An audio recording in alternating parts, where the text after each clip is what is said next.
गेल्या 2 दिवसांपासून राज्याच्या राजकारणात गौप्यस्फोट केले जात आहेत. विधानसभा निवडणुकीच्या आधी 2 लोक भेटायला आली होती. त्यांनी 288 पैकी 160 जागा जिंकून देण्याचा दावा केला होता. असा गौप्यस्फोट शरद पवारांनी केला. त्यानंतर संजय राऊत यांनी देखील ठाकरेंना काही लोक भेटायला आल्याचं म्हटलं होतं.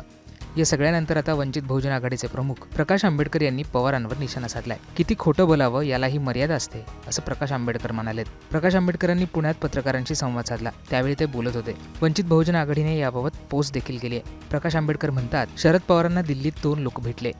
त्यांनी महाराष्ट्र विधानसभा निवडणुकीत 160 जागा जिंकून देण्याची गॅरंटी दिली आणि त्यांची राहुल गांधींची भेट घडवून आणली. पण शरद पवारांना त्या दोघांची नावं आठवत नाहीत.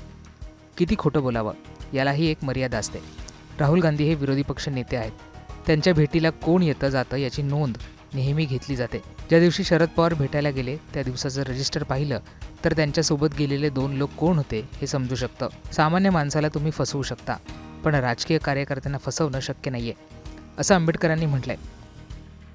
दरम्यान शरद पवारांनी काय दावा केला होता तो सुद्धा पाहूया. मला आठवतं, विधानसभेच्या निवडणुका जाहीर झाल्या त्याच्या आधी दिल्लीमध्ये मला काही लोक भेटायला आले. 2 लोक, त्यांची नावं पत्ते हे आता माझ्याकडे नाही आहेत, पण मी त्याच्यात लक्ष दिलं नाही. आणि त्यांनी मला सांगितलं की महाराष्ट्रामध्ये 288 विधानसभेच्या जागा आहेत. आम्ही तुम्हाला 160 जागा निवडून येण्याची गॅरंटी देतो. मला आश्चर्य वाटतं आणि स्पष्ट सांगायचं म्हणजे त्यांनी जरी सांगितलं गॅरंटीचं तरी निवडणूक आयोग या संस्थेच्या संबंधी माझ्या मनात काही शंकेची स्थिती नव्हती. आणि म्हणून असे लोक भेटत असतात म्हणून त्यांच्याकडे मी त्यावेळी दुर्लक्ष केलं. आणि ते झाल्याच्या नंतर त्या लोकांची आणि राहुल गांधी यांची मी भेट घालून दिली.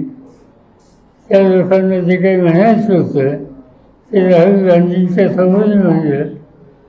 पण राहुल गांधींचं माझं मत, या कामात आपण लक्ष देऊ नये, हा आपला रस्ता नाही.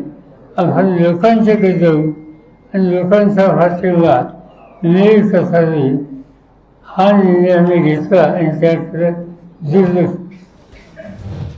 आता या सगळ्यावर विविध राजकीय प्रतिक्रिया उमटत आहेत. पवारांना भेटलेली ती 2 लोक कोण होती असा सवाल आता उपस्थित केला जातोय.